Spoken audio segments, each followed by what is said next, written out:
Bonjour tout le monde, alors aujourd'hui on accueille Sébastien Hansens. Il est agriculteur français, expatrié en République tchèque et aujourd'hui il va nous présenter son système bio diversifié.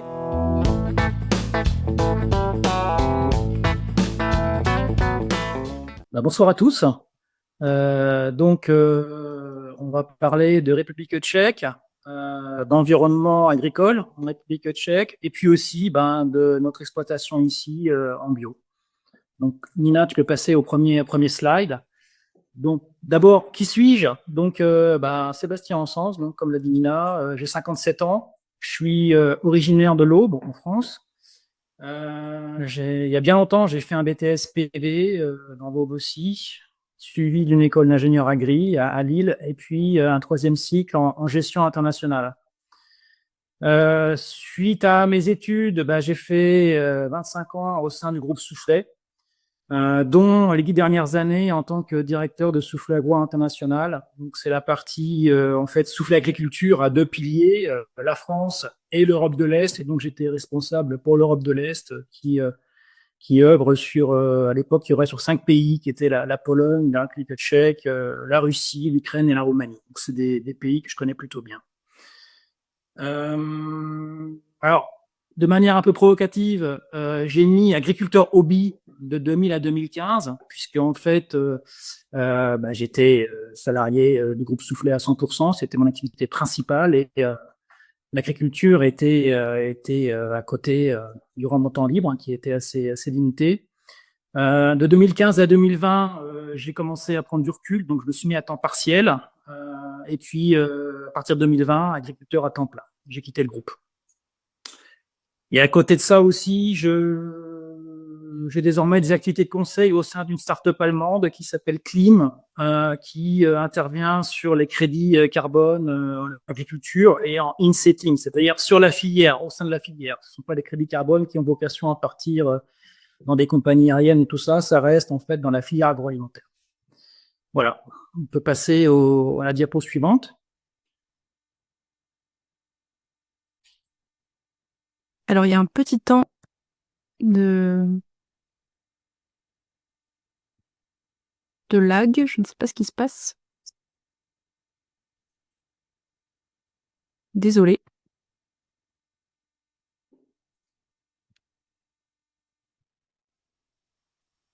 Ah, ok, c'est bon. Ok, très bien. Donc, un petit peu d'histoire par rapport à mon activité agricole, purement agricole, en République en Tchécoslovaquie, on va dire. Donc, en fait, j'ai commencé en Slovaquie dans la partie des activités agricoles, en fait, en 2000.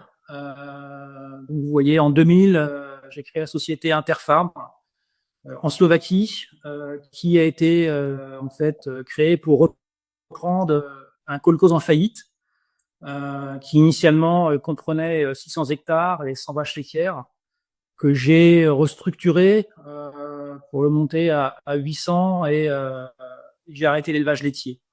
C'est une exploitation que j'ai ensuite cédée en 2009.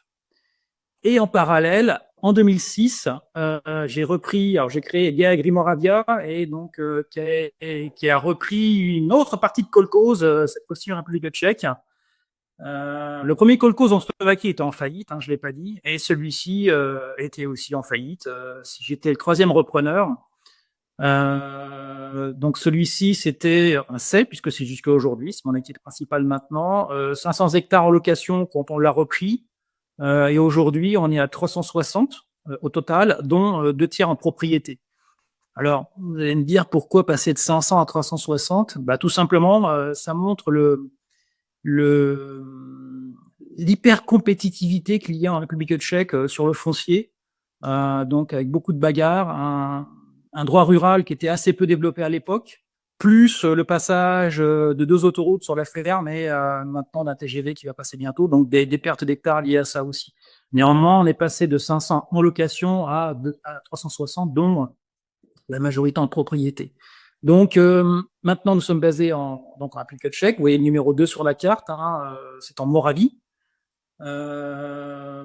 Voilà, et juste pour l'anecdote, en fait, de 2006 à 2009, on avait 1300 hectares et c'était sur 2 sites, donc un en Slovaquie et un en République tchèque, et avec 500 hectares de 500 km de distance. Donc c'était très compliqué à gérer, ce qui explique qu'en 2009, on ait cédé la partie slovaque pour se concentrer sur la partie tchèque, sachant que c'était quand même beaucoup plus simple à cette époque en République tchèque qu'en Slovaquie. En plus, en Slovaquie, l'exploitation était quasiment à la frontière ukrainienne, donc très compliqué au niveau des débouchés et une région assez peu développée. Voilà. Donc on peut passer à la diapositive suivante.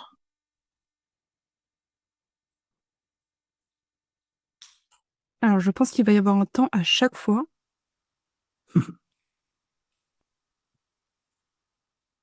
Et donc, pour info, la société slovaque a été cédée en 2009 à des agriculteurs français de l'Oise. Voilà, donc ça, c'est une diapo pour montrer un petit peu le cheminement, on va dire, agronomique qu'on a eu depuis la première installation en 2000.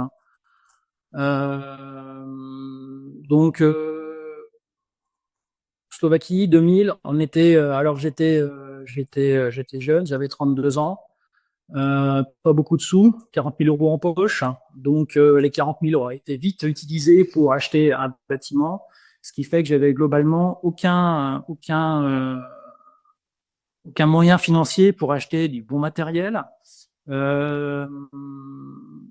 Donc, j'ai choisi d'emblée, pour des raisons économiques, de partir en semi-direct intégral à l'époque.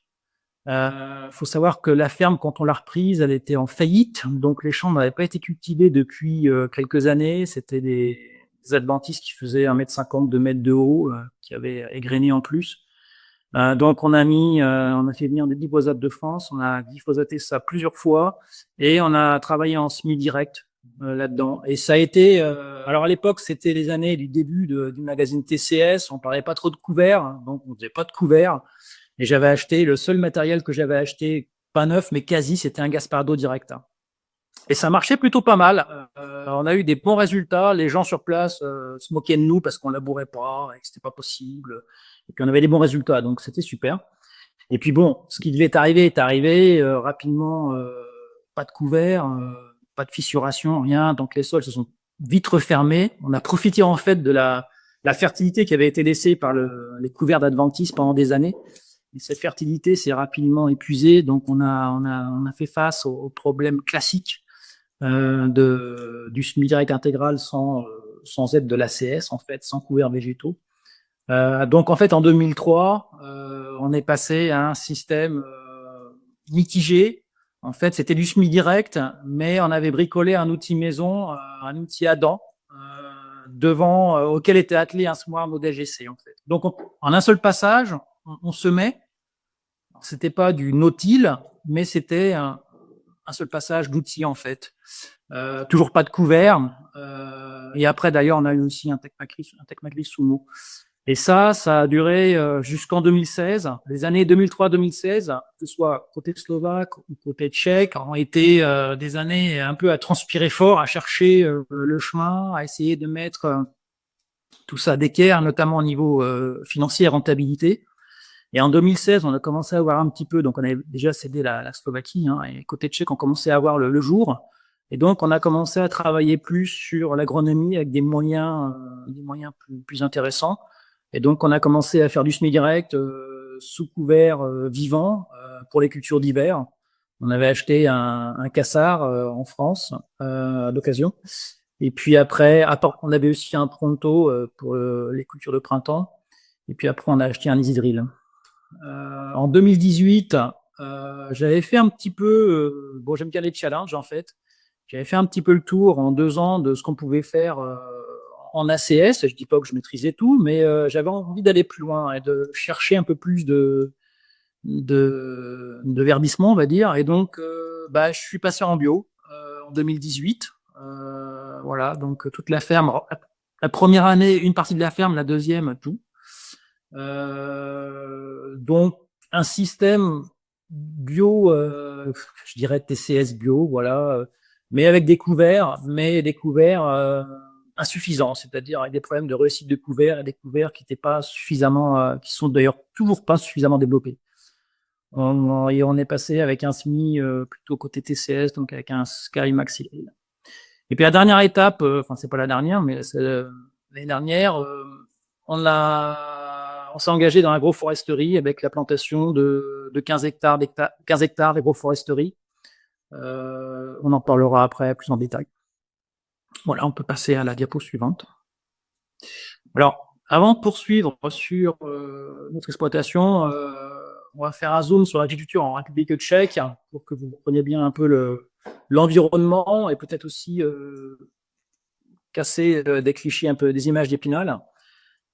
Donc la Tchéquie, en termes de surface agricole, c'est 5 millions d'hectares, c'est 18% de la SAU française. La taille des exploitations est très très diverse. Bon, ça dépend où on met le curseur, mais on peut dire que ça commence à partir de 1 hectare, puisque 1 hectare ici est subventionné. Voilà, le gars qui a 1 hectare, il peut s'installer agriculteur et avoir des subventions européennes. Et la plus grosse exploitation, et ben là, c'est pas une ferme, c'est une agro-holding. Elle a 150 000 hectares. Elle appartient à un milliardaire qui est également engagé en politique et qui a été Premier ministre du pays pendant quelques années, qui est toujours en politique, un populiste. C'est une agriculture qui est très productive et très intensive, c'est-à-dire que ici les gens raisonnent par le rendement. Il faut que ça crache, il faut que ça fasse du volume, il faut que ce soit beau, il faut que ça impose. Et puis le reste vient un petit peu en second plan. Le reste c'est économique et c'est la notion un petit peu de durabilité et d'écologie.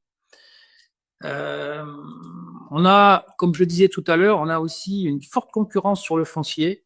C'est la bagarre permanente. Alors heureusement, le droit rural s'est amélioré. On a démarré ici nos activités, c'était zéro, c'est-à-dire que vous pouviez perdre le contrat, c'est un bout de papier. Et voilà, vous n'allez pas, il n'avait pas de valeur en fait. Il fallait se débrouiller avec ça.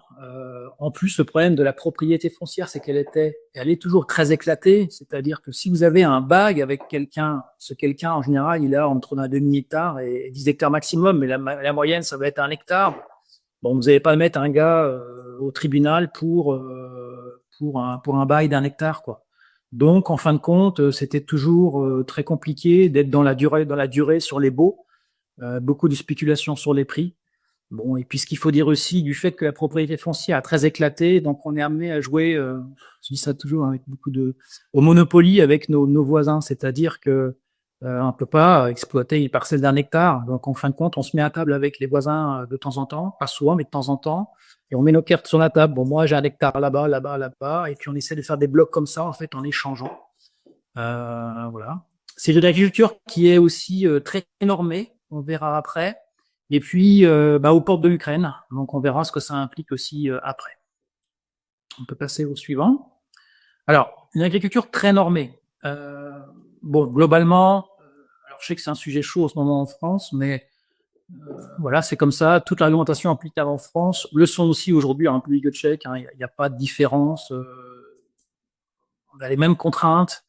Ok, vous pouvez dire qu'en ce moment, il y a le sujet de l'herbicide, des insecticides betteraves. Voilà, bon, celui-là, il est autorisé ici apparemment, je sais pas, je suis pas un betteravier, mais au-delà de ça, tout est plus ou moins pareil, les pressions sont les mêmes.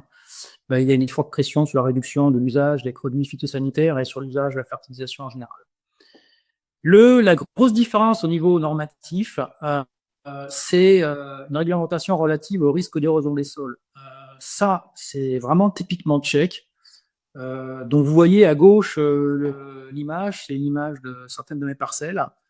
Donc elles sont cartographiées, c'est-à-dire que dans chaque parcelle, ils ont modélisé les lignes d'écoulement des eaux. C'est pas des rivières, hein, c'est des simulations en cas de forte pluie. Voilà ce qui va se passer.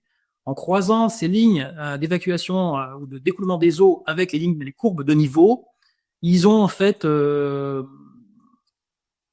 cartographié, ou plutôt ils ont catégorisé chaque parcelle avec des risques d'érosion. On peut passer au slide suivant, à la diapo suivante. Voilà ce que ça donne en fait. Vous voyez les couleurs sur l'image. En fait, à date, nous avons 3 catégories de risques d'érosion, donc le vert, le jaune et le rouge. Le vert, ça veut dire qu'il n'y a pas de risque d'érosion. Souvent, c'est des petites parcelles ou des parcelles très plates, mais on en a très peu. En jaune, c'est des risques moyens et en rouge, c'est des risques très importants. Il faut savoir qu'en plus, à partir de cet été, au lieu d'avoir 3 niveaux de risque, il nous passe à 5 niveaux. Et derrière, il y a une classification des cultures en fonction de leur capacité de protection des sols. Et ensuite, découle de ça une matrice. Une matrice, vous avez d'un côté en entrée les cultures que vous pouvez faire, de l'autre côté les catégories de parcelles en termes de risque d'érosion. Et typiquement, ils vont vous dire, parcelle rouge, donc risque d'érosion important, ok, interdit de faire du maïs, interdit de faire du tournesol, interdit de faire du soja, interdiction formelle. Après, en jaune, donc les moyennement érosives, c'est ce qui représente la majeure partie de la ferme. Vous avez toujours cette matrice qui joue avec, voilà, bon, les céréales, il n'y a aucun problème. Et typiquement, si moi je veux faire du soja, si je veux faire du maïs, si je veux faire du tournesol, je suis obligé, je peux le faire à condition de respecter des mesures de protection des sols. Alors, ça peut être soit du semi-direct, soit avoir découvert une couverture quasi permanente, enfin, des choses comme ça, quoi, qui sont quand même, qui sont intéressantes sur le papier, mais qui sont pas toujours faciles à mettre en œuvre, et qui demandent des équipements particuliers. Donc ça, c'est très très contraignant, ce qui fait qu'on est amené à écarter certaines cultures, voilà, tout simplement. Donc moi, le maïs, typiquement, j'en ai fait dans le passé, j'en fais plus. C'est pas la seule raison, c'est une des raisons, mais c'est pas la seule. Il y a plus de maïs sur la ferme. Le tournesol, il n'y en a jamais eu. Le soja, on en fait un petit peu, on essaye. Bon, c'est pas évident. Donc ça, c'est quand même très très compliqué au jour le jour pour faire son assolement parce qu'en fin de compte, c'est très très bridant. Après, le sujet de l'érosion est un bon sujet et c'est bien que les autorités s'y intéressent. Par contre, c'est fait d'une manière très très bureaucratique et très contraignante pour l'agriculteur. Voilà, on peut passer à la diapo suivante. Au niveau des subventions, donc on va dire c'est globalement pareil qu'en France. Enfin, j'espère que je dis pas de bêtises. On verra dans les questions. Globalement, ce qu'on peut dire, c'est qu'on a aussi beaucoup de contrôles, mais l'approche est positive, l'approche est bienveillante. Des contrôles, j'en ai tous les ans. Il se passe toujours très bien. Alors c'est aussi bon, moi, je suis pas chercher des noises, je vais avec eux, on regarde ensemble tout ça. Mais globalement, si l'agriculteur est positif, eux aussi sont positifs et chercheront toujours à trouver une solution. J'ai jamais eu pour l'instant de problème. Donc ça, c'est appréciable. Ils sont là aussi pour aider et pas pour chercher des problèmes, quoi. On a un système, alors tu mets des subventions à la production, ce que je veux dire par là, c'est les prix de PAC tout simplement, qui est bien géré. C'est carré, l'argent arrive à temps, c'est clair. On a aussi beaucoup d'aide au niveau de la déclaration PAC, c'est-à-dire que c'est pas juste à envoyer, on peut l'envoyer comme vous, un peu télépack ou je sais pas quoi, mais globalement personne ne le fait, tout le monde le prépare chez soi et on va le finaliser à l'agence et ils regardent, ils nous aident, ils disent ouais mais là il y a un problème, faut faire différemment. Voilà, c'est un échange, c'est très appréciable. Après, ce qui concerne les subventions à l'investissement, ça c'est souvent un sujet que je pense qu'en France on croit qu'à l'est on est sursubventionné à l'investissement. Alors c'est le cas dans certains pays, hein, typiquement la Pologne, ils se sont très bien débrouillés. Côté tchèque, c'est pas le cas du tout. Les subventions d'investissement sont très élitistes sur des sujets qui sont très particuliers et c'est chargé d'une bureaucratie repoussante. C'est-à-dire que les dossiers, on peut pas les faire soi-même, il faut passer par des cabinets qui le font, entreprises qui le font. Et puis souvent les sujets qui sont subventionnables, c'est des trucs qui intéressent pas grand monde. Voilà. Bon, moi, donc, on a démarré en Tchéquie en 2006. De 2006 à aujourd'hui, nous avons reçu qu'une seule fois, nous avons une seule fois pu acheter un matériel subventionné. C'était l'année dernière, un scalpeur trèfleur qu'on a eu à 50% de subvention parce qu'on est en bio. Sinon, ça n'aurait pas été 50. Mais c'est le seul dossier que j'ai réussi à passer en quasiment 20 ans. Après, bon, il y a quand même des subventions à l'investissement pour les thématiques de semi-direct, mais c'est pas dans le cadre de la PAC, c'est au niveau du ministère de l'Environnement. Je sais pas bien comment ça marche, mais c'est plutôt pour l'histoire de bassins versants, tout ça, et c'est sur des sujets vraiment semi-direct. Alors, au niveau chiffres, les subventions, donc, je pense que c'est globalement à peu près comme vous. Le BIS, là, c'est le paiement de base à l'hectare, donc c'est 70 € de l'hectare. Derrière, ils nous ont mis depuis quelques années, dans le cadre de la nouvelle PAC, en fait, un système de redistribution, c'est-à-dire que les premiers 150 hectares sont sursubventionnés et les suivants le sont beaucoup moins. Donc, en fin de compte, c'est 140 hectares, 140 euros, pardon, sur les 150 premiers hectares. Donc, on est sur les 150 premiers hectares, on est à 140 plus 70. Et sur le 151e hectare, et ensuite, on n'est qu'à 70 euros de l'hectare. Derrière, on a ce qu'on appelle ici l'éco-schéma basique, c'est-à-dire c'est ce qu'on appelle le verdissement. Avant, on appelait ça le greening aussi. Donc voilà, c'est le basique, c'est-à-dire le niveau premier, c'est 70 euros de l'hectare. Moi, c'est mon niveau. Après, il y a le niveau premium qui est beaucoup plus, mais c'est pas sur tous les hectares. Là, 70 euros, c'est sur tous les hectares. Après, on a différentes primes. Je vais vous citer la prime protéine, donc protéagineux, qui est de 60 euros de l'hectare. Et puis, alors, la prime bio, 240 euros de l'hectare, sauf sur certaines cultures comme les prairies temporaires où c'est à 120. Là, je pense qu'on a une différence avec la France, une différence notoire, si je me trompe pas, si j'ai bien compris. Ici, l'avantage, c'est que on a des contrats de 5 ans, des engagements de 5 ans, et on roule comme ça de contrat en contrat. C'est-à-dire que c'est pas une prime à la conversion, c'est une prime qu'on a tout le temps. Moi, j'en suis en termes d'engagement, deuxième engagement. J'ai toujours ma prime tout le temps et j'en fais après, au bout de 5 ans, j'en ferai encore un troisième et j'aurai toujours ma prime. Si j'ai bien compris, en France, c'est pas le cas. Et en plus, nous, c'est géré au niveau national. C'est pas géré par les régions, c'est géré au même titre que les primes de base à l'hectare. Donc, c'est plutôt bien géré. Donc, ça, c'est bien, c'est un gros plus. Voilà, on peut passer à la suite. Les coûts de production, ils se composent de manière différente, mais globalement, le total reste assez proche. Le coût des intrants, globalement, c'est le même qu'en France. Il n'y a pas de différence. Le prix du matériel, c'est le même. Là où, à mon avis, on a un avantage, et c'est sur l'heure de mécanicien, qui est à 40 euros. Je pense qu'en France, c'est beaucoup plus, si je me trompe pas. Il faut savoir qu'avant le Covid, on était à 20 euros. Voilà, maintenant, on est passé à 40 et tout est pareil. Tout a explosé depuis le Covid. Les coûts de mécanisation deviennent vraiment rédhibitoires. On n'a pas de GNR, mais on a un remboursement partiel de la taxe. Donc, ça revient au même. C'est-à-dire qu'on n'a pas de carnet, on n'a pas de GNR rose, on a le même GNR que tout le monde, le même fuel que tout le monde, mais on récupère la taxe. Le prix du foncier, alors ça c'est un sujet important. Globalement, en fonction des régions et de la qualité de sol, on peut dire qu'on tourne entre 10 000 euros et 20 000 euros de l'hectare, avec une très forte concurrence, on va dire, et surtout malheureusement beaucoup d'interventions de spéculateurs ou de fonds d'investissement qui viennent booster les prix à notre détriment, au détriment de ceux qui exploitent. Ça c'est fort ennuyeux. Les fermages, j'ai mis plus ou moins 200 euros de l'hectare. C'est à peu près la moyenne sur notre ferme. Bon, après, on en a qui sont à 300, on en a qui sont à 150. Voilà. La moyenne est autour de 200. Là où ça fait mal, c'est l'impôt foncier.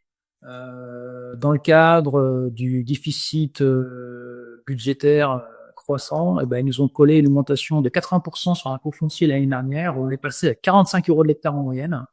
Là, par contre, je pense que c'est beaucoup plus important, si je ne me trompe pas, qu'en France. C'est de la folie, quoi. Et voilà. Après, la main d'œuvre. Bon, globalement, le coût d'un bon salarié agricole, d'un bon chauffeur, ça va vous coûter 2 000 euros par mois chargé. Hein. Alors, il y a le prix, mais par contre, derrière, il y a la difficulté d'en trouver, c'est-à-dire que c'est des gens que vous ne trouvez plus. Les gens ne veulent plus travailler en agriculture parce que c'est trop demandant. Ils préfèrent faire leurs 8 heures et puis être tranquille. Ils préfèrent avoir leurs vacances pendant l'été, etc. Donc aujourd'hui, trouver de la main-d'œuvre en agriculture, c'est extrêmement compliqué. De la main-d'œuvre, de la bonne main-d'œuvre, en fait. Et le dernier point, voilà, on n'a pas la fameuse MSA comme vous en France, c'est-à-dire que nous, notre régime d'imposition est le même que tout autre secteur d'activité. Bon, nous, on est en SARL, on sera en SA, ce serait pareil. En fait, on est imposé de la même manière que si on avait une SARL pour faire de la ferronnerie ou je ne sais quoi. Donc, là, par contre, je pense qu'on a un avantage par rapport à la France, puisqu'en fait, l'imposition sur le résultat est de, je ne sais pas de bêtises, 20%, je crois. Bon, après, il y a l'imposition sur les dividendes, c'est-à-dire ce qu'on prélève, c'est encore imposé, hein, bien sûr. Globalement, je pense qu'on est mieux qu'avec les prélèvements MSA. Et c'est peut-être plus juste aussi. Voilà, on peut passer à la suite. Alors, sujet très important pour nous, très chaud. Voilà, on est une agriculture qui est aux portes de l'Ukraine. C'est comme ça. Vous voyez la carte, vous voyez l'Ukraine, vous voyez la République tchèque, vous voyez tous les pays d'Europe centrale. Les flux de marchandises, il est naturel. Bon, il y a la mer Noire vers le sud, mais il y a aussi les flux intra-Europe vers l'ouest. Bon, en fait, ce qu'il faut dire, c'est que faut pas regarder les statistiques. Parce qu'on va toujours nous répéter que ah mais non, mais les volumes importés dans vos pays, dans nos pays venant d'Ukraine, c'est peanuts. C'est vrai qu'il y a eu un gros rush il y a 2 ans, maintenant c'est moins important. Mais le problème, il n'est pas sur les volumes, le problème, il est sur l'impact sur les prix. C'est-à-dire que c'est une alternative à pas cher pour les transformateurs ici, les traders. Et donc, le prix ukrainien est un marqueur de prix pour nos pays ici. Quel que soit qu'il y ait un flux, qu'il n'y en ait pas, peu importe. C'est un marqueur de prix, un marqueur vers le bas. Et donc, on a vraiment un risque, pour moi, majeur, on l'a déjà, de toute façon, d'un effet ciseau. C'est-à-dire que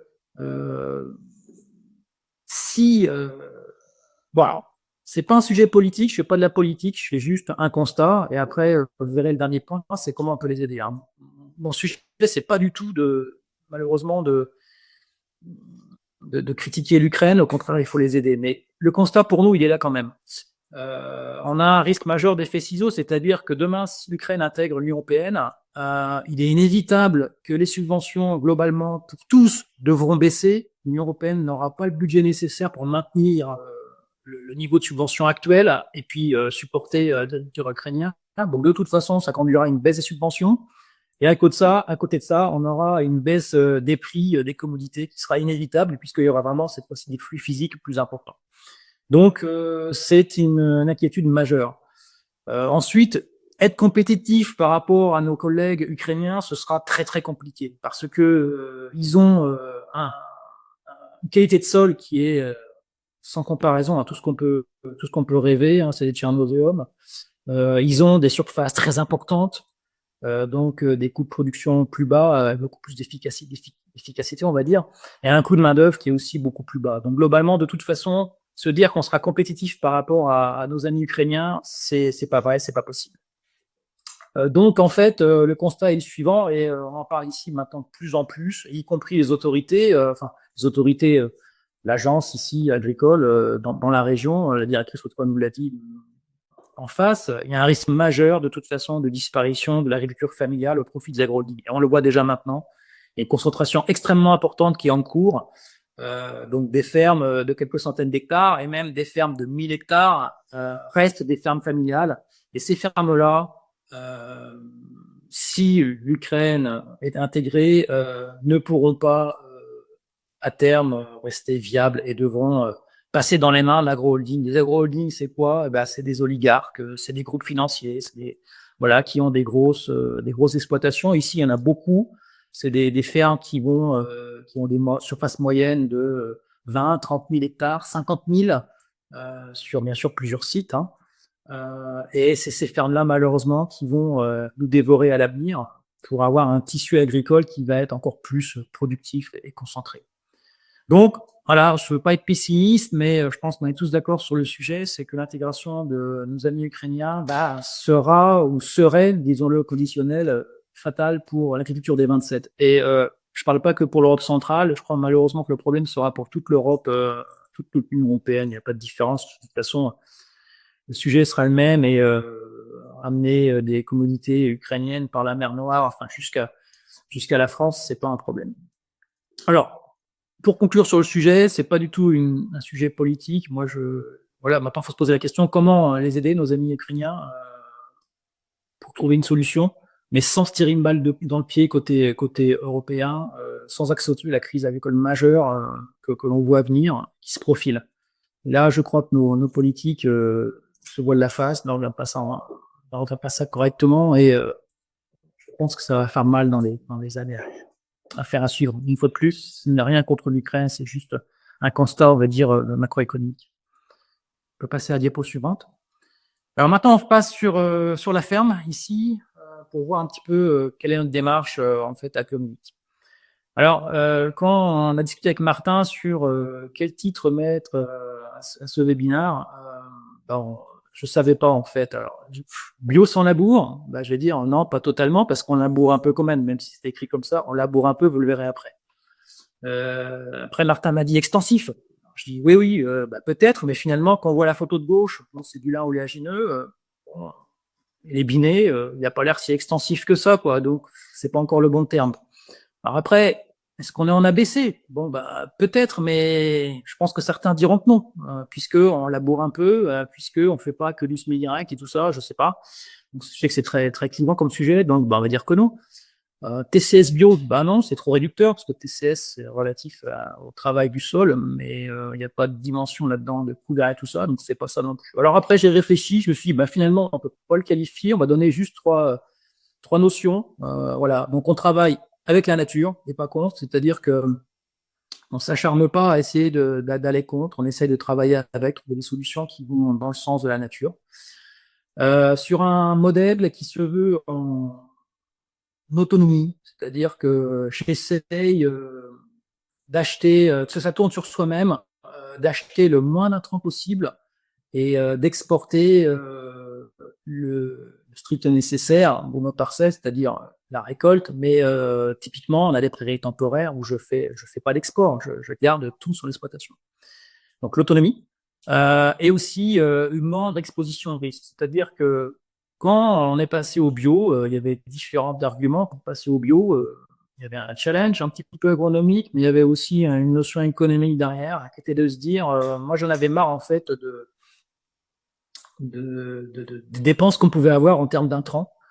Et je considérais qu'il y avait moyen de faire un système bio avec très peu d'intrants et donc quelque part d'être moins exposé au risque parce qu'on investit moins à l'hectare sur sa culture et puis aussi être moins dépendant de fournisseurs d'intrants et être plus autonome à ce niveau-là. Voilà, donc avec la nature, en autonomie et avec une exposition au risque faible.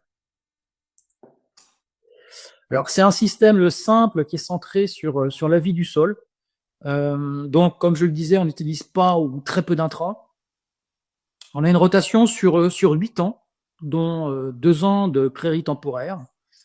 On fait un travail du sol globalement sur 3 cm, plus une fissuration, on verra après. Le labour est exceptionnel, uniquement s'il n'y a pas d'autre solution, c'est-à-dire c'est l'arme ultime, l'arme fatale. Si vraiment on voit qu'on est dans une impasse, on va le faire, ou sur une culture particulière qui va le valoriser. Donc globalement, on s'autorise à peu près 10% de la surface par an en termes de labour. Voilà, donc je crois qu'on en reparle après. On a une problématique de mise en place et de réussite des couverts pendant le bio. On fait du désherbage mécanique sur les cultures les plus sensibles uniquement et si besoin, on équipe un endénage pour récolter. Voilà. On peut passer à la diapo suivante. Alors donc un système quasiment zéro intrant. En fait, ça vient un petit peu aussi de côté bio, mais aussi de mon passé contrôle des j'ai fait. J'ai eu une période de ma vie en tant que contrôle de gestion. Et donc, voilà, je m'interdis l'utilisation d'intrants pour lequel le retour sur investissement n'est pas prouvé ou constaté par moi. C'est-à-dire que, voilà, en bio, il y a beaucoup de choses qui se vendent, voilà, mais si je suis pas certain d'avoir un retour sur investissement, et pas seulement que ça rembourse le produit, mais réellement que ça apporte une rentabilité, j'utilise pas. Donc, et comme malheureusement en bio, il n'y a pas grand-chose où c'est prouvé, et ben, j'utilise pas grand-chose. Alors, je n'ai pas de pulvérisateur, je l'ai vendu quand je suis passé en bio, pour 2 raisons.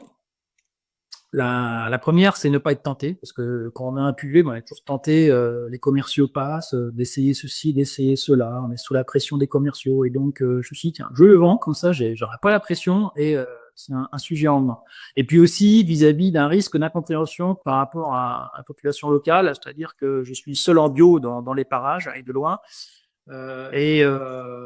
si je passais que pulvé dans les parcelles, même si dedans je mettais un produit de biocontrôle, quelque chose comme ça, ce serait pas compris et les gens penseraient que je suis en train de magouiller et de pas respecter le cahier des charges et que je suis un petit peu, voilà. Donc c'est aussi pour ça par rapport à un prêt d'image. En termes d'intrants, les 2 premières années en bio, j'avais utilisé des bouchons de fientes de volaille, localisés au SMI, 250 jusqu'à 300 kg hectare. Bon, j'ai fait ça 2 ans, j'ai abandonné. Je voyais pas trop la différence, même pas du tout. Il y avait un coût non négligeable, mais surtout le problème majeur, c'était la logistique, puisqu'en fait, il fallait semer déjà lentement pour pas boucher, et puis amener tout ça au champ pendant les semis et tout, c'était très compliqué. Donc j'ai abandonné. On utilise tout de même, la seule chose qu'on utilise en fait, c'est du soufre élémentaire en localisé au SMI 20 kg hectare. Le phosphore, c'est un sujet de questionnement. Je me questionne dessus en permanence. Je fais des cultures, ou je faisais certaines cultures qui ont vocation quand même à solubiliser le phosphore, tel que le sarrasin, mais j'ai raté le sarrasin. Je fais aussi du lupin, par exemple. Moi, je considère que si les sols sont vivants, le cycle du phosphore doit fonctionner. Ceci dit, je suis pas fermé à toute solution par rapport au phosphore, mais je dois dire qu'aujourd'hui, j'ai pas trouvé en bio de solution qui me conviendrait. Je suis pas favorable à l'apport de farine animale, des choses comme ça, farine de sang, farine d'os, je suis pas pour. Donc voilà, j'apporte rien. On fait du cholage avec de la dolomite. Voilà, on peut passer à la suivante. Alors, une rotation sur 8 ans. Je dis en théorie parce que c'est ce qui se fait normalement, mais depuis que je suis agriculteur, c'est toujours, la rotation est toujours en fait chaque année un petit peu actualisée par rapport à des contraintes. Donc c'est quand même assez théorique. Le point de départ de la rotation, c'est 2 ans de prairie temporaire qui servent à booster le sol. Et c'est uniquement broyé, il n'y a aucun export. C'est-à-dire que je restitue intégralement la matière, elle reste sur le sol et elle nourrit le sol. On verra après, j'ai une analyse la méthode Merci, et vous verrez ce que ça produit. Cette prairie temporaire maintenant est composée de dactyles, de trèfle violet, trèfle blanc et de luzerne. Vous verrez après pourquoi. J'essaye de faire une alternance hiver-printemps, ça j'y arrive pas trop mal. L'alternance céréales-dicote, j'essaye, mais c'est pas toujours facile. C'est quand même compliqué d'avoir, on peut pas tout cultiver, on est limité aussi. Et on a le problème d'avoir beaucoup de légumineuses dans la rotation. Et puis toujours cette problématique de mise en place des couverts. On peut passer à la diapo suivante. Donc l'appareil temporaire, pour moi, c'est vraiment l'alpha oméga du système. C'est la pierre angulaire. J'ai essayé plein de choses. Au début, j'ai fait des luzernes, des luzernières. Je me suis aperçu que ça allait pas parce qu'en fait, derrière, j'étais blindé de raigrats après la destruction de la luzerne. Derrière, c'était un blé qui venait et c'était des blés qui étaient pleins de raigrats. Donc, j'ai constaté que la luzerne, en fin de compte, certes, avait un avantage sur les chardons, mais avait vraiment un effet très néfaste sur le développement des raigrats du fait de l'abondance d'azote. Trèfle violet, j'en ai fait aussi en solo et puis je me suis aperçu que ça stimulait vachement les rumex, donc voilà, c'est pas non plus idéal. Trèfle blanc, j'en ai fait beaucoup, bon, pas d'effet sur les chardons, donc ça n'allait pas. Et donc, à force de réfléchir, j'ai intégré, je me suis rendu compte rapidement qu'il manquait une graminée là-dedans, et donc j'ai choisi le dactyle pour différentes raisons, mais aussi parce qu'il est tard à la piaison. Et le dactyle a pour vocation de mieux gérer les flux d'azote et aussi le C sur N. Ce qui fait que avant, derrière, en luzernière ou un trèfle violet, j'avais un blé qui était super beau, vous voyez qu'il était gavé d'azote. Puis après, au bout de 2 ans, j'avais les chardons qui se mettaient là-dedans. Et depuis que je mets du dactyle dans le mélange, en fait, le blé suivant, il est pas, on voit qu'il est un petit peu fin des fois, mais c'est parce que le dactyle, il a capté l'azote excédentaire et il a relargue plus lentement, ce qui fait que ça me correspond mieux parce que j'ai une rotation assez longue.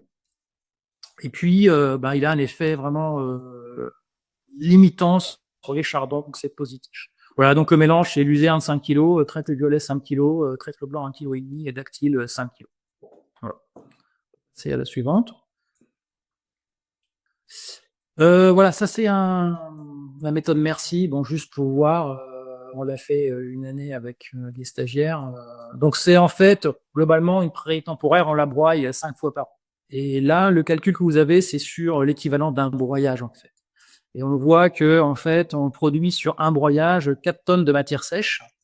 Bon, après, il y a des formations sur l'azote et sur le phosphore et tout ça. Mais surtout, ce qui m'intéresse, c'est la matière sèche. Donc, vous voyez qu'en faisant 5 fois, ben, quelque part, on produit 20 tonnes de matière sèche qui sont restituées au sol.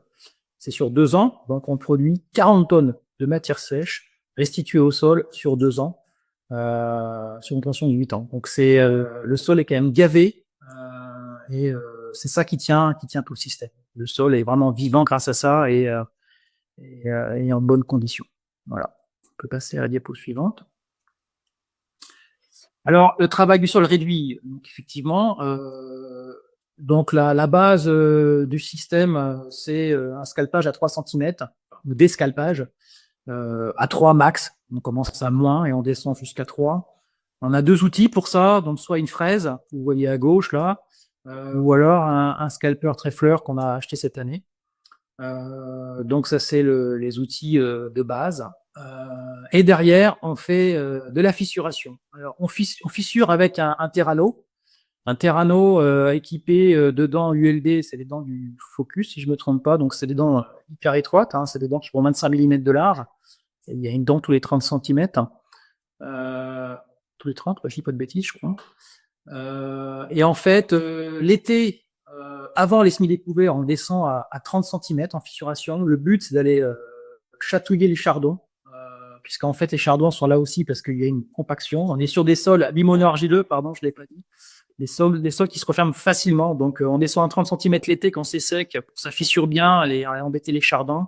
Et au printemps, avant les semis, on descend qu'à 15 parce que sinon, on remonte après des larves, en fait. Et le labour, comme je disais tout à l'heure, c'est uniquement en cas de besoin ultime et c'est maximum 10% de la surface et maximum 20 cm. Sur l'image en bas à droite, vous voyez un petit peu la philosophie du système. Donc vous avez, alors j'ai mis TerraCut parce qu'avant le trèfleur, on avait un Terrano FG, donc on en avait des ailettes TerraCut, mais c'est la même chose. Donc en fait, on fait un scalpage intégral sur jusqu'à 3 cm max. Vous voyez la semelle. On fait une semelle de scalpage, c'est inévitable. Donc derrière, c'est pour ça que je passe en fissuration avec une dent tous les 30 cm, c'est ce qui est écrit ULD, donc c'est la fameuse dent de 25 mm de large, et donc on vient passer un coup de fissuration tous les 30 cm.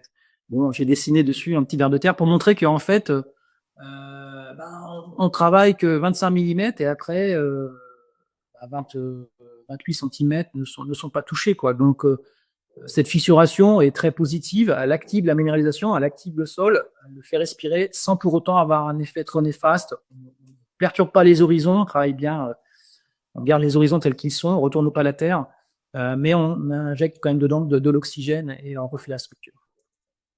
Voilà, on peut passer à la diapo suivante. Les couverts, donc ouais, on a une problématique, c'est-à-dire que avant le passage en bio, on faisait les couverts en semi-direct juste derrière la moisse batte, c'était parfait, c'est l'image d'en bas à gauche, typiquement, on faisait des couverts réussis, ça se passait très bien. Bon, depuis qu'on est passé en bio, il y a toujours ce problème de vouloir nettoyer les parcelles après la récolte et avant l'implantation des couverts, ce qui fait qu'on est amené à semer les couverts plus tard. On arrive à avoir des couverts faibles. Alors, l'image du centre, c'est quand même un couvert qu'on a l'année dernière. Donc, c'était quand même un couvert joli, mais qui n'est pas l'équivalent de celui qui est à gauche. Et puis, malheureusement, souvent, ça finit comme celui de droite, où là, on voit que c'est faiblard. C'est couvert, mais c'est pas dense. Il n'y a pas de matière importante. Et c'est la problématique qu'on a le plus. Donc, on est en train de de monter une distribution sur le Terrano de fissuration pour semer en même temps qu'on fissure, essayer de gagner un passage, parce que sinon, on n'avance pas. Alors, on va faire un plan en qualité de semis, mais je pense que la date de semis jouera beaucoup plus en notre faveur, sachant qu'on a des étés humides. La problématique, elle n'est pas le sec. Et puis, une information, dans les couverts, je ne mets pas de légumineuses, parce qu'en fait, on a problématique de beaucoup de légumineuses dans la rotation, pardon, et donc j'en ai pas dans les couverts. On peut passer à la suite. Alors, le couvert semi-permanent de trèfle blanc. J'ai mis la parenthèse, parce que c'est quelque chose qu'on a fait pendant quelques années, de 2018 jusqu'à il y a 2 ans, quand même, on en a fait pendant 4-5 ans. C'était la solution que j'avais trouvée en fait pour avoir un sol couvert de manière permanente et aussi ne pas avoir à semer de couvert après la moisson et donc avoir un sol couvert automatiquement après la moisson. Le système, c'était donc c'est du trèfle blanc et on le fraisait. Il était semé avec la céréale. Après la récolte, il se développait. C'est l'image du centre. Donc vous voyez l'image de gauche, c'est un blé avec au pied le trèfle, le trèfle. Après la moisson, vous voyez l'image du centre. Et donc, pour semer la culture suivante, on passait un coup de fraise pour calmer le trèfle blanc. Le trèfle blanc, de toute façon, ça le calme seulement parce qu'il repart derrière. Et donc, on pouvait semer dans des bonnes conditions. La culture suivante prenait l'avantage et le trèfle blanc redémarrait. Et on faisait ça, en fait, un peu tous les ans. Bon, le problème, c'est que ce système-là, il est très intéressant, mais sur les chardons en bio, c'est pas, ça n'a pas un effet dépressif sur les chardons. Et ça devenait un problème. Et puis ensuite, le plus gros problème, c'est l'institut, le bio-institut autrichien, qui des fois j'ai participé à des séminaires, m'a fait très peur en me disant ouais mais attention, ton système, tu risques d'arriver à une fatigue des sols terrible avec les légumineuses, puisqu'en fait, faut savoir qu'en France, on parlait beaucoup d'Aphanomyces. Ici, ils parlent d'un complexe de la fatigue des sols avec des tas de pathogènes là-dedans, et eux, ils considèrent que dans une rotation, il faudrait pas, alors je ne me trompe pas dépasser 20 ou 30% de légumineuses. C'est impossible en bio, moi j'y arrive pas. Mais c'est aussi pour ça que j'ai arrêté ce système par rapport au risque de fatigue des sols qui pourrait être très compliqué à gérer. Voilà, on peut passer à la suite. Le salissement et sa gestion. Donc, le problème numéro 1, c'est le chardon. Alors, vous voyez l'image en bas, c'est une photo qui date d'il y a une semaine. Parcelle de lin oléagineux avec des rangs de chardon. Donc, on a quelques parcelles comme ça. Et en fait, c'est lié aux années. Il y a des années à chardon, des années on est tranquille. Et cette année, c'est une année à chardon. Et donc, on a ce genre sur 2 parcelles, on a ça qui se développe.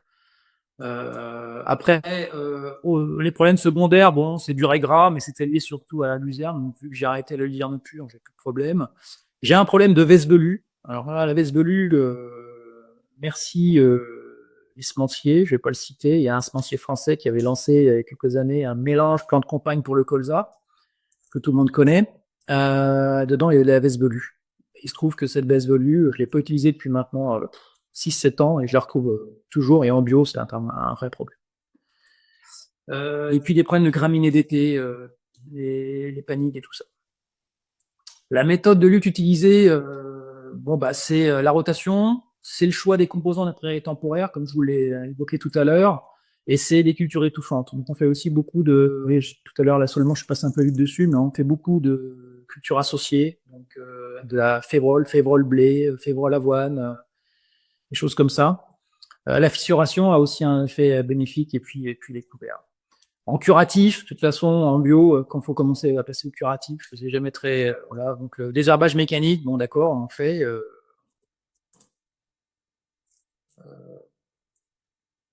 excusez-moi.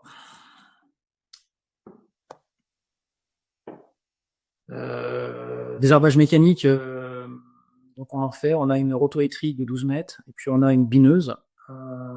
Bon, néanmoins, le binage sur le chardon, ça fait rien, au contraire, ça le stimule. On a un comb cut, je sais pas si vous connaissez, donc ça permet, c'est un genre d'essimeuse dans la culture pour étêter les chardons. Bon, c'est plus cosmétique qu'autre chose. Et puis en cas de problème, on a l'ordennage et on ordonne. Bon, globalement, le chardon, c'est un problème plus d'ordre psychologique, c'est-à-dire j'aime pas avoir du chardon. On en a quand même pas trop, mais quand on en a, c'est embêtant et j'aime pas ça. Il y a le problème agronomique, qui est aussi le problème d'image derrière. Voilà, on peut passer à la suite. Le désherbage mécanique, vous y voilà. Donc en fait, les seigles et les métailles, donc c'est des métailles gras, on fait aucune intervention. C'est semé à 16 cm et demi et c'est semé, récolté, point barre. Il n'y a aucun passage d'outils de désherbage mécanique dedans.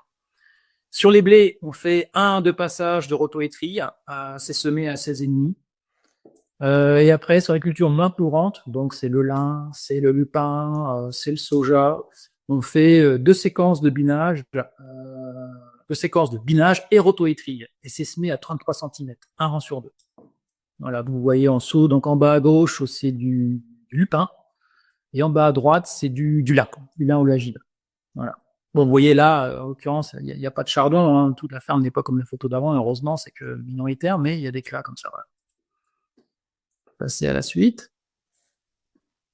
Donc on est équipé en endainage. Donc on a une coupe verte comme sur la photo, avec un pick-up après sur la brosse batte. Donc l'endainage, on l'utilise, c'est l'arme ultime, c'est-à-dire que la priorité c'est pas de tout endainer, on endaine ce qui est nécessaire quand il y a du vert. On faisait aussi beaucoup de sarrasin avant, donc on l'endainait, nous on a arrêté le sarrasin pour raisons économiques, mais donc on endaine quand il y a trop de verre. Et puis derrière, on a une bonne installation de triage, ce qui permet en fait, globalement, je mets la quasi-assurance de pouvoir récolter parce que il y a toujours le climat qui joue et le climat on peut rien y faire et on a des étés humides, donc c'est ça qui nous stresse le plus. Mais climat mis à part, on est équipé pour récolter une même parcelle qui serait très très très contaminée en termes d'adventice. Voilà. On peut passer à la suite. L'agroforesterie, donc c'est un sujet qui me passionne depuis bien longtemps, mais bon, c'est quand même un sujet aussi cher à mettre en place. Donc j'attendais d'avoir une solution en termes de subvention, ce qui était chose faite l'année dernière. Donc on a implanté 15 hectares en 2024. L'objectif, c'est d'en faire 5 hectares ensuite par an, tous les ans. Bon, je reviendrai pas sur l'intérêt agroécologique de l'agroforesterie. Il est indéniable. Il y a des personnes qui sont mieux placées que moi pour en parler, mais j'ai plutôt parlé de l'aspect économique. Donc, si j'ai pu le faire, c'est parce qu'en fait, il y a eu un programme qui a été lancé ici en République tchèque. Bon, c'est européen, hein, où ils subventionnent en fait l'hectare d'agroforesterie pour la plantation en fait, alors de l'ordre de 4 000 € de l'hectare. Et ensuite, sur un contrat de 50, comme en bio, ils donnent 800 € de l'hectare pour l'entretien. Donc, c'est quand même très intéressant. Alors, c'est une charge de travail super importante, mais pour une fois, je dis en fait bien rémunéré parce que le travail qui est en face, on a tout fait nous-mêmes, hein. Le travail est très lourd, mais voilà, on s'y retrouve. Il y a un intérêt économique derrière aussi, et ça fait une parcelle, une belle parcelle. C'est quelque chose d'intéressant pour nous, de nouveau, et on voit même après seulement une année, on voit l'impact sur la biodiversité qu'on voit dans cette parcelle. Ça braille dans tous les sens, c'est bourré d'oiseaux. Il y a beaucoup plus aussi de petits mammifères comme des lapins, tout ça. Enfin, c'est sympa, c'est vivant, et ça, c'est de mon augure pour le futur. Voilà. Et puis, alors la R&D, c'est un peu pompeux comme terme, mais je dis ça parce qu'en fait, je pense que toute entreprise devrait faire de la R&D, devrait consacrer une partie de son budget à de la R&D. Donc, on a fait pas mal d'essais. On va lever un petit peu le pied, je dois dire. Mais en fait, il faut savoir qu'ici, le support technique de qualité est extrêmement rare, et surtout en bio. Donc, en fin de compte, il faut se débrouiller par soi-même. Donc, c'est aller à la pêche aux informations. Donc, mon inspiration, elle est bien sûr de votre côté. Côté français, il y a beaucoup de choses qui sont faites. Et donc, je m'inspire beaucoup. J'ai tenté de créer des groupes techniques, bon, qui marchent pas toujours très bien parce que bon, les sujets n'intéressent pas forcément les mêmes personnes, et donc voilà. Et en fait, ce que je fais beaucoup, c'est ce que j'appelle des crash tests. Donc chaque année, je fais des essais de plein de choses pour voir si ça peut marcher dans mes conditions. Parce que ça peut marcher ailleurs, mais dans mes conditions, ça ne peut ne pas marcher. Donc j'essaie plein de choses. Donc j'ai essayé typiquement des lentilles associées, des haricots, des sojas associés, différentes variantes d'association, des semis sous couvert quasi permanents, comme je vous l'ai dit, du semis direct, la parcelle de blé qu'on voit en bas là. C'est un blé qui a été semé en semis direct, vraiment semis direct dans du trèfle blanc. Ça avait donné 30 quintaux. Donc c'est tout intéressant. Le problème, c'est que je le fais plus parce qu'on a encore le problème de cette mauvaise gestion des chardons avec ce système-là. On a fait des essais de cumin des prés sous couvert de trèfle blanc, des essais de BRF, on fait du BRF, des essais de pommes de terre, voilà, on fait plein de choses. Alors parmi les photos qu'il y a en bas, juste pour commenter, en bas à gauche, du semis direct sous couvert, mais c'était pas en bio, ça c'était avant de passer en bio, sous couvert vivant. Le blé semis direct, ça c'est en bio, semis direct dans du trèfle blanc. Le semis dans la neige, c'est quelque chose qu'on fait tous les ans et ça marche plutôt bien, c'est sympa. C'est du semis de blé de printemps, mais qu'on sème en fait en janvier, bon, décembre, janvier, et de préférence dans la neige, parce que là on a une bonne portance, on n'abîme pas les sols, et ça fait un semis de qualité. Et en général, ce blé de printemps, il fait un meilleur rendement ensuite qu'un blé d'hiver. C'est une culture assez intéressante. Par contre, c'est assez contraignant à mettre en place parce qu'il faut vraiment attendre les bonnes conditions. C'est assez pénible et souvent c'est pendant les fêtes de fin d'année, donc c'est un peu compliqué. À droite, vous voyez dans la image en bas à droite, on a fait aussi des essais de semis, ça c'était en bio, de semis direct de soja dans un couvert vivant de seigle forestier. Ça a été un échec. Donc on ne conduira pas. La raison, elle est très simple, c'est que le seigle arrive à floraison beaucoup trop tard par rapport aux dates de semis du soja ici.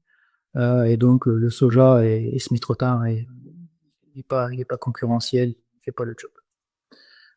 Donc en fait, ce système de crash test, c'est juste pour permettre de faire l'inventaire du champ des possibles et des impossibles dans notre écosystème. Parce qu'en fait, on a un système particulier, tant au niveau pédoclimatique, au niveau aussi équipement, au niveau humain, et voilà, on essaye et des fois, donc dans 90%, le crash test est négatif, et puis dans 10% des cas, c'est positif. C'est le cas par exemple du lin. On fait beaucoup de lin oléagineux, c'est mieux comme ça par un crash test. Où je voulais réussir de la lentille, et j'avais vu qu'au Canada, il y avait un Allemand qui faisait lentille plus lin en association, mais pour avoir la lentille. Donc j'ai dit tiens, je vais essayer. Et donc on a essayé lentille plus lin, et finalement la lentille elle a merdé comme d'habitude, mais le lin était super chouette. Ah voilà, le lin il passe bien sur la ferme. Donc depuis on fait beaucoup de lin. C'est que des exemples comme ça. On peut passer à la diapo suivante. Les rendements et les prix. Donc pour moi le rendement c'est qu'un indicateur, c'est pas une fin. C'est-à-dire que je cherche pas le rendement, je cherche la rentabilité. Donc voilà, ils sont en dessous les rendements. Le blé c'est entre 3 et 6 tonnes.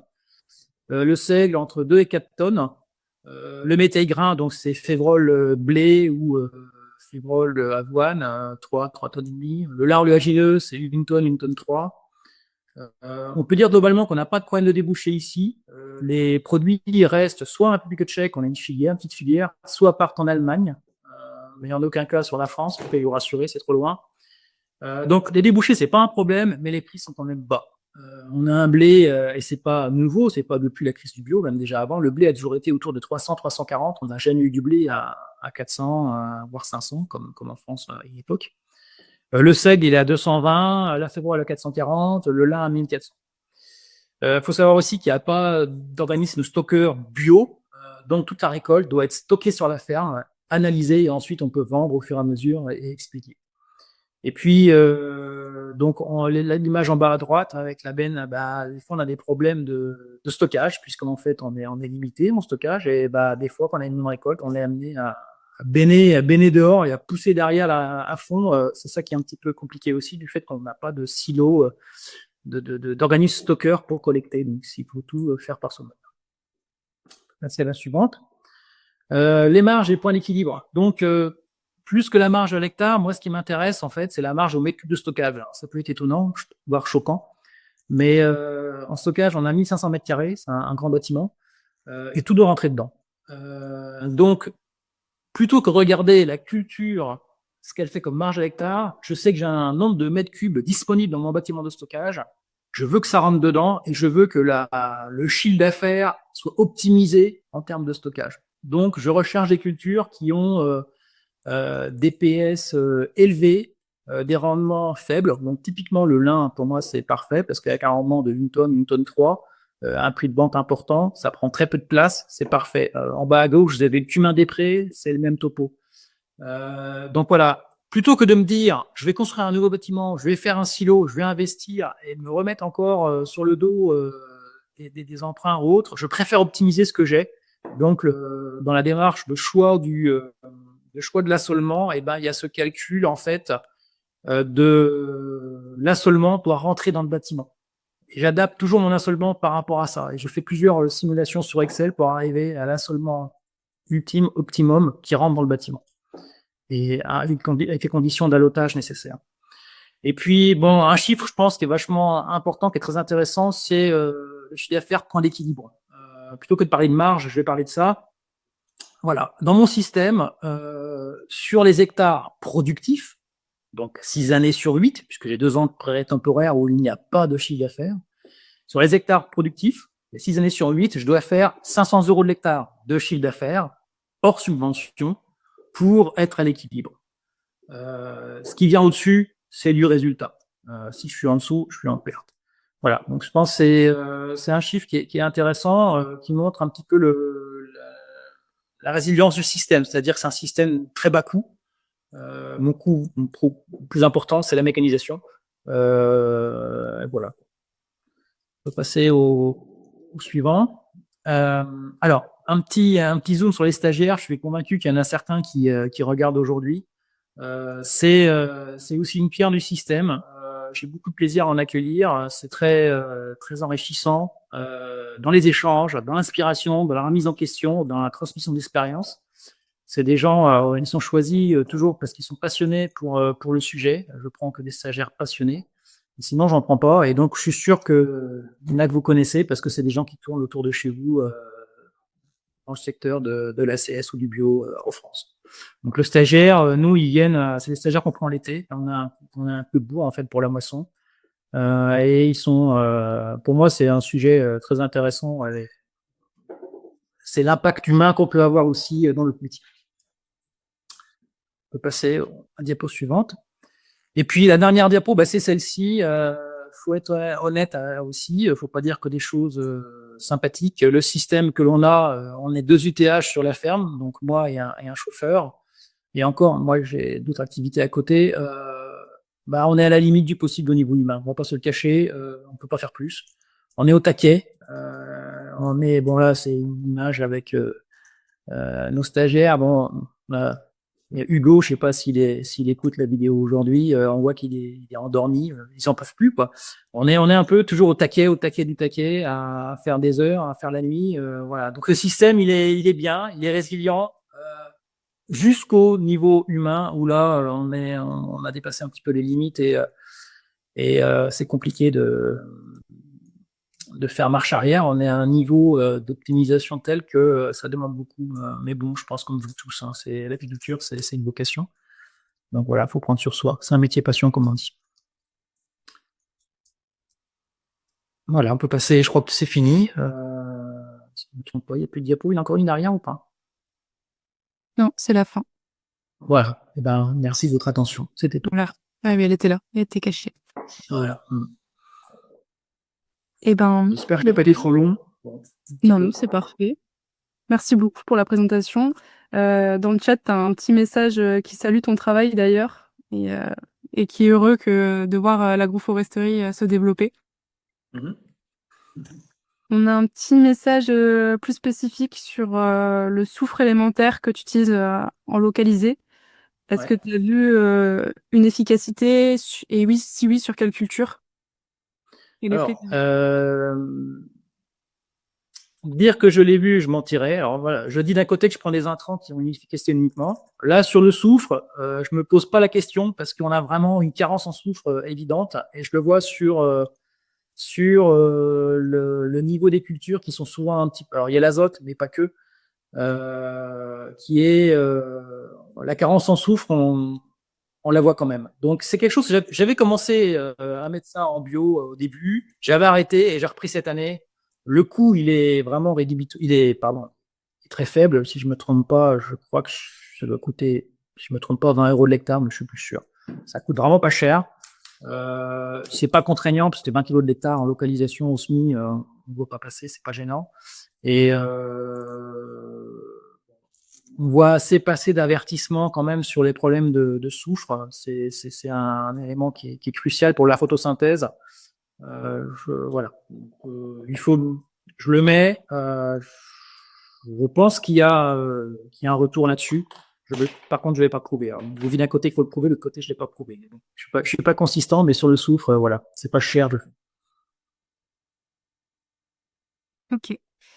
Et au niveau de tes conversions successives, donc tu es passé d'un système où il n'y avait pas de couvert à un système avec des couverts intensifs, après tu es passé en bio. Est-ce que ça s'est fait progressivement? Est-ce que tu as eu des problématiques? Quel pas de temps il a fallu pour que tu puisses bien maîtriser toutes ces techniques et les adapter à ton système? Alors, passer d'un système initial qui était un système TCS classique vers un système qu'on peut qualifier d'ACS, ça s'est fait très facilement. Ce qui me manquait, c'était le semoir.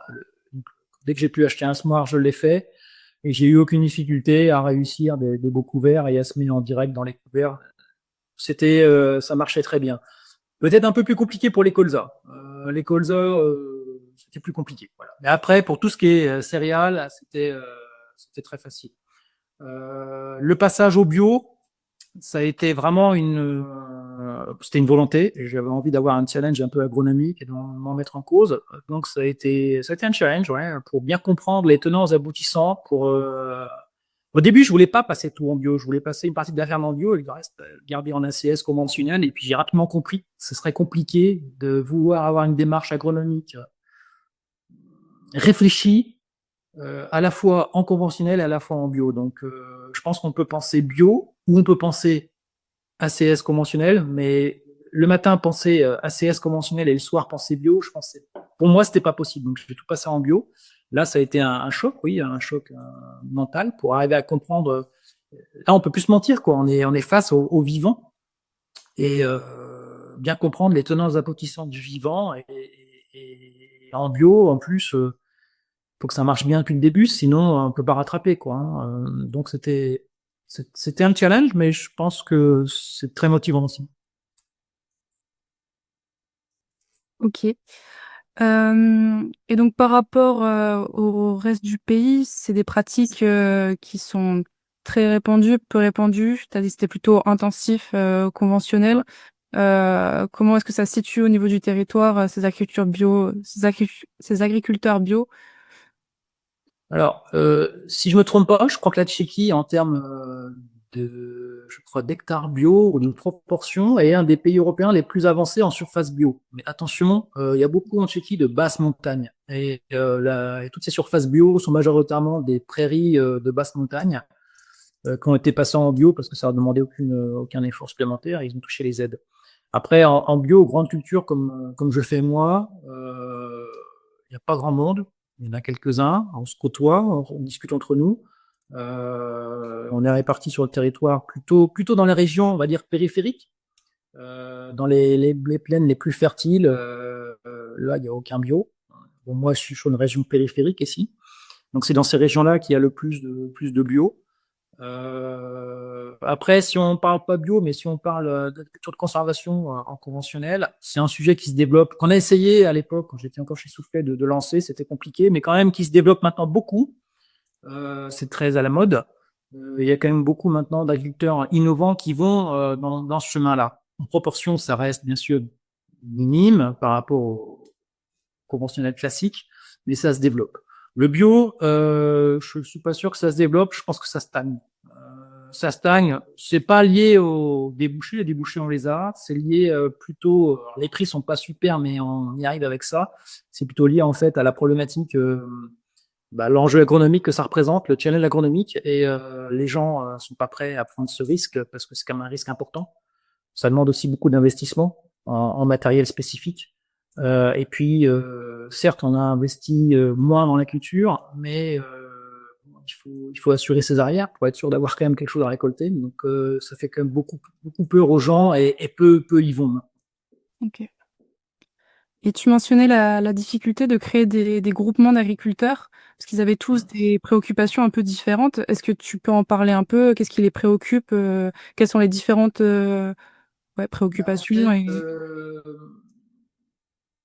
notamment que ce soit en ACS ou en bio, chacun a quand même des pratiques différentes et des sujets différents. C'est-à-dire que les systèmes agronomiques de chacun ont évolué en fonction de l'écosystème de la ferme. Et à un moment donné, trouver des sujets, au début, ça marche toujours. Première, deuxième, troisième, quatrième année, ça marche toujours. Puis au bout d'un moment, on s'aperçoit qu'on a du mal à trouver des sujets communs, des sujets qui vont passionner tout le monde, parce qu'on a balayé les fondamentaux, mais dès qu'on part après sur des trucs plus spécifiques, eh ben, ça concerne moins de monde à la fois et ça démotive les gens. Donc c'est un peu la difficulté. C'est lancer un groupe, c'est facile. J'en ai lancé 2 et ça a été très facile. Par contre, les faire vivre, c'est beaucoup plus compliqué sur la durée parce que voilà, les sujets, plus on avance, plus les sujets vont être, les attentes de chacun vont être différentes en fonction de leur système sur leur propre exploitation. OK. Et toi, à l'heure actuelle, donc, ce qui te préoccupe le plus sur ta ferme, les sujets qui vraiment te passionnent et que tu souhaites développer, ce seraient lesquels? Alors, c'est pas qui me passionne, mais il y a le problème du chardon. J'aimerais bien arriver toujours à le réduire au minimum. C'est quand même mon ennemi numéro un sur la ferme. Mais bon, voilà, on fait avec. Mais non, ce qui me perturbe le plus, c'est le macroéconomique, c'est-à-dire c'est les marchés. Et ça, c'est pas que pour le bio, c'est pas que pour la Tchéquie, c'est l'évolution des marchés agricoles avec la pression, bon, ukrainienne, mais pas que.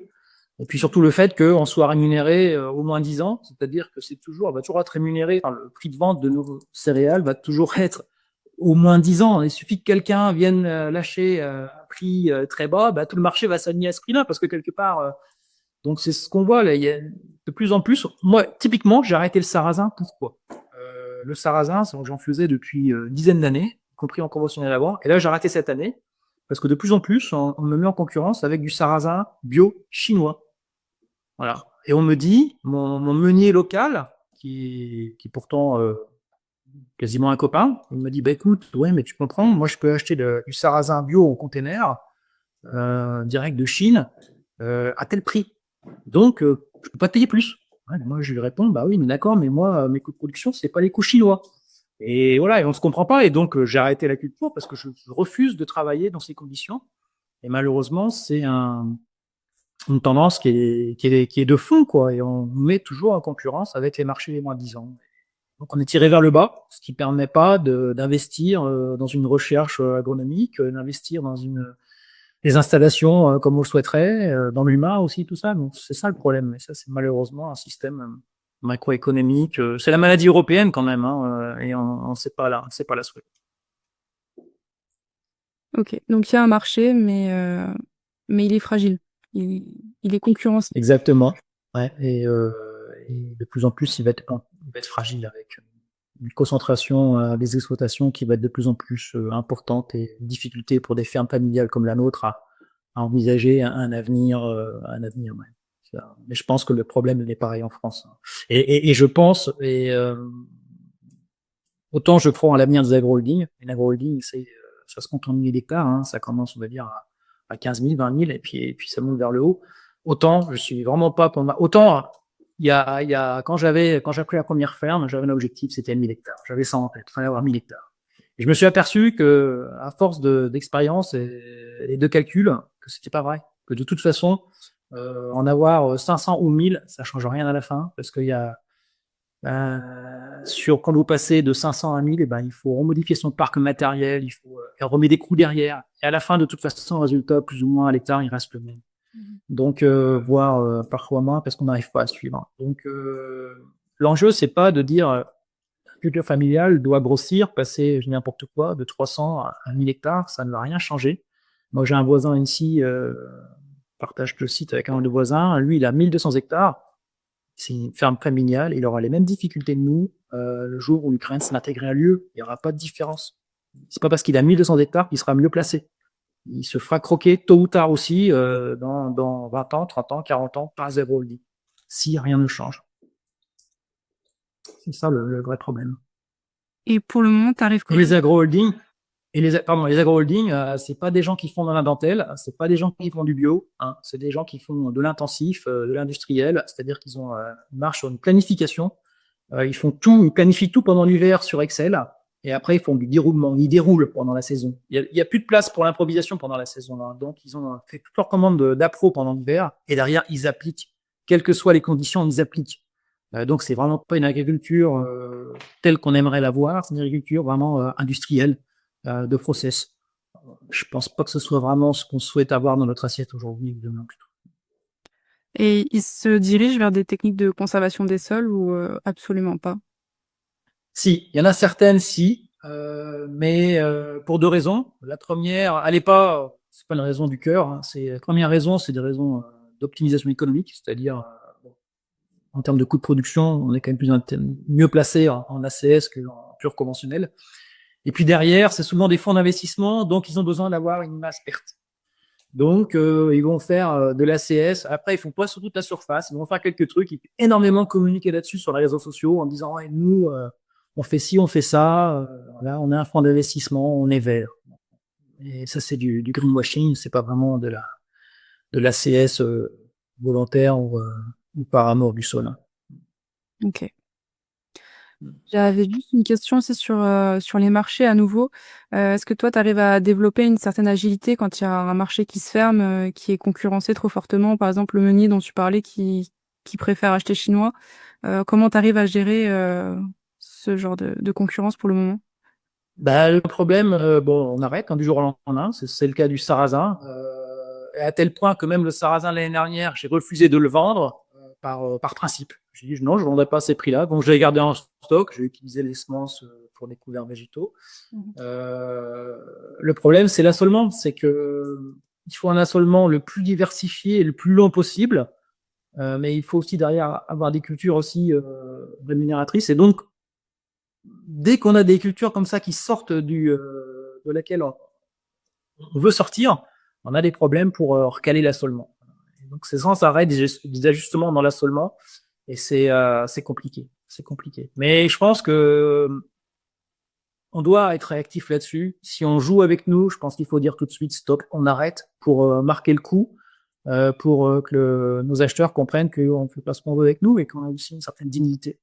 Donc moi, c'est mon principe. Quand je vois qu'on joue avec nous, ben, voilà, je réagis en disant très bien, je ne fais plus, trouver ailleurs. Et j'incite mes amis ici, qui sont agriculteurs aussi, à faire la même chose, et ils le font. Et on arrive un petit peu à quelquefois avoir des réactions de nos acheteurs en disant: «Ah ouais, mais quand même», enfin, bon, ça fait un petit peu réagir. Alors après, est-ce que ça a un vrai impact? Je suis pas sûr, mais au moins, on montre qu'on a une certaine valeur de nous-mêmes, hein, j'ai envie de dire, et on n'est pas là on est là pour vivre notre métier et pas pour être des esclaves de certains, d'un système d'achat. Merci. Hem, Au début de ta présentation, tu avais parlé des contraintes de la nature et qu'il fallait pas aller contre. Toi, est-ce que tu as eu à te battre contre certaines, contraintes et lesquelles, face auxquelles tu as dû t'adapter? Oui, bon, quand je suis passé en bio, donc je sortais de l'ACS, conventionnelle, avec, des champs qui étaient toujours très propres, qui présentaient bien, même si l'environnement comprenait pas toujours ce que je faisais. Le SMIDirex, ce couvert vivant, ici, ils comprenaient pas, ils disaient: «Il est fou, qu'est-ce qu'il fait, son SMID, machin». Mais après, ils avaient compris. Mais c'était des champs qui étaient quand même propres. Aujourd'hui, c'est vrai que j'ai des parcelles qui sont parfois pas propres, hein, notamment à cause du chardon. Bon, c'est pas la majorité, mais il y a des cas. Donc là, c'est la première chose. J'ai dû travailler sur moi-même, en termes d'acceptation de la chose, en se focalisant sur l'impact écologique du système, de la carte du système, et passer au-delà de ce que vont dire les voisins. Et je me suis aperçu d'une chose, c'est que bah, finalement, quand j'en parle avec les voisins, bah, ils me disent oh, dis donc, quand tu es passé en bio, on s'est dit qu'est-ce que ça va être cette histoire, ça va être un sacré massacre, on va rigoler, quoi. Et ils m'ont dit en face, ils m'ont dit encore, il y en a un voisin qui est hyper intensif, il m'a dit bon, allez, je dois vous dire que on a quand même été étonnés, hein. C'est pas mal votre truc, on n'y croyait pas et c'est pas mal, quoi. Ça, quand on entend ça, c'est une super récompense, parce que ok, les champs sont pas tip top, mais si un conventionnel dur vous dit bah finalement on s'attendait à une catastrophe et ce qu'on voit c'est étonnant, je comprends pas, bah on le prend. Donc ça c'est voilà typiquement quand je dis faire avec la nature, c'est ne pas chercher à avoir le champ le plus parfait possible. Il faut privilégier le sol, privilégier la vie du sol, même si au détriment de certains aspects visuels, on peut dire ouais. Mais non, ben moi, ce qui m'intéresse c'est le sol, c'est le résultat économique. Après, si j'ai des adventices, c'est pas la fin, quoi. J'ai des solutions pour récolter, c'est ça le principal. Donc c'est ça surtout quand je dis faire avec la nature, c'est ne pas se battre toujours à chercher à avoir zéro adventice dans un champ. Je pense, du moins en bio, hein, je pense que c'est peine perdue. Ça demande beaucoup d'énergie, l'énergie à la fois fossile, mais l'énergie humaine aussi, pour à la fin quelque chose qui n'est pas, c'est pas fondamental. Avoir un peu d'adventice dans un champ, ça fait partie du jeu. Donc c'est vivre avec la nature. Donc, c'est un exemple. Après, non, comme ça, j'ai pas d'autres idées, mais c'est surtout ça, c'est vivre avec et c'est pas chercher à faire du parfait du parfait. Ça, c'est pas ça qui fait, qui met du beurre dans les épinards à la fin et qui protège votre sol.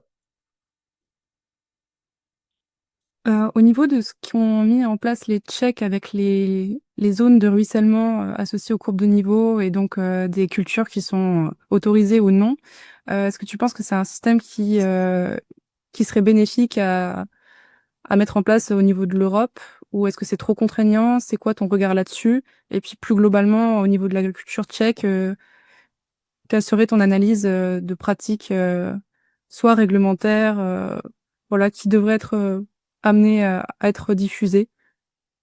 Alors, c'est vraiment le sujet de l'érosion qui est le plus important. Moi, je suis toujours un petit peu contre ces systèmes très contraignants. Le problème, c'est que les autorités mettent en place des systèmes pour, là on parle d'érosion, donc pour lutter contre l'érosion, mais ils mettent un système, ils ont mis en place un système très compliqué pour contraindre, j'ai envie de dire 5% des agriculteurs qui étaient pas sérieux, pour les contraindre eux. Mais en même temps, ils contraignent tout le monde. C'est-à-dire que 95% des agriculteurs font un bon boulot, il n'y a pas de problème d'érosion, mais ils se prennent la contrainte dans la tête. Tout ça parce qu'il y a 5% qui font n'importe quoi. Avec des coulées de boue dans les villages, des coulées de boue dans la rivière. Ici, je sais que voilà, fameux voisin, eh ben, il coulait de boue sur le stade, des choses comme ça. Donc, moi, je suis pas pour ces systèmes très autoritaires. Je préfère responsabiliser les gens, éventuellement pénaliser si c'est pas bien fait. Donc, je pense pas que ce soit la prise de conscience, elle doit être là. L'érosion, c'est un sujet vital parce que en fait, c'est le capital sol qui part, hein, sans parler des dégâts après économiques sur les villages et tout ça, mais c'est surtout le capital sol qui part. Donc, c'est un sujet vraiment majeur. Mais je serais plutôt pour une sensibilisation, une identification aussi des gens qui travaillent pas bien et se focaliser sur cela que de contraindre toute la population agricole qui, pour majorité, fait un super boulot. Après, il y a un autre sujet un peu d'actualité, mais c'est pas lié à l'érosion, encore que c'est la gestion de l'eau. Ici, il y a quand même une très bonne gestion de l'eau. Je vois on est sur deux villages, hein, la ferme, et sur le village, il y a le corps de ferme. Il y a eu tout un tas une réflexion globale sur le territoire, sur les risques d'inondation et sur le captage de l'eau. Et en fait, leur philosophie, c'est de se dire, OK, République tchèque, c'est un pays central, on n'a pas de mer. Donc, toute l'eau qu'on laisse partir dans les rivières, on la voit plus. Elle part dans la mer, c'est pas chez nous la mer, de toute façon, donc on n'en profite pas. Donc, ce qu'ils veulent, c'est d'une part protéger les villages des inondations, il y en a eu beaucoup dans le passé, et en même temps forcer l'eau à pénétrer dans les nappes phréatiques. Donc, je vois sur le village ici, ils ont regardé tous les ruisseaux qu'il y avait, et ils ont créé des retenues, alors, je ne sais pas comment on peut le dire en français, ils appellent ça ici des pôles d'air sec, en fait, des retenues qui calibrent le volume d'eau qui peut passer. Donc, quand il y avait une petite vallée qui était disponible avec un ruisseau au fond, ils ont mis au bout de la petite vallée un barrage avec une sortie de barrage calibrée, donc une buse qui fixe un débit maximum qui peut sortir en cas d'inondation. Et le reste de l'eau est forcé à rester dans cette retenue d'eau et à pénétrer dans la nappe phréatique avec de la végétation, tout ça, et ça pénètre dans la nappe phréatique. Donc leur but, c'est de freiner au maximum les pertes d'eau. Ils ne veulent pas alimenter les rivières et la mer, ils veulent garder l'eau sur le territoire. Je trouve ça vraiment bien fait. Depuis cet effet ici, il n'y a plus de problème d'inondation dans le village. Et cette eau, elle passe bien quelque part, donc elle passe dans la nappe phréatique. Donc en fait, on enrichit, on remplit en permanence la nappe phréatique. Je trouve que c'est vraiment quelque chose de très positif que j'ai pas vu beaucoup ailleurs, en fait. Voilà. Super intéressant. Et puis peut-être pour terminer, au niveau de l'agroforesterie, donc on est d'accord que l'agroforesterie, ça apporte énormément de bénéfices. Néanmoins, chaque agriculteur plante pas un arbre pour les mêmes raisons. Toi, c'était quoi les raisons principales? Qu'est-ce que tu attendais de cette plantation d'arbres? Et à quoi tu les destines aussi au niveau des bouchées à la fin? Alors le rôle de l'arbre dans notre concept ici, il y a déjà la problématique érosion. encore une fois. Donc, c'est pris aussi comme une protection contre l'érosion des sols. Le sol, la parcelle. Alors, on ne peut pas mettre des arbres partout, puisqu'en fait, il faut être sur une parcelle où on est propriétaire. Et ça paraît simple, mais ça ne l'est pas, parce que même si je dis que 2 tiers de notre foncier est en notre propriété, je rappelle l'histoire du Monopoly. Ça veut pas dire qu'on cultive. Ça veut pas dire que ce qu'on cultive, on en a 2 tiers en propriété. Ça veut dire qu'on a 2 tiers de propriété, mais qui peut être cultivé par un voisin. Et je cultive ces sols.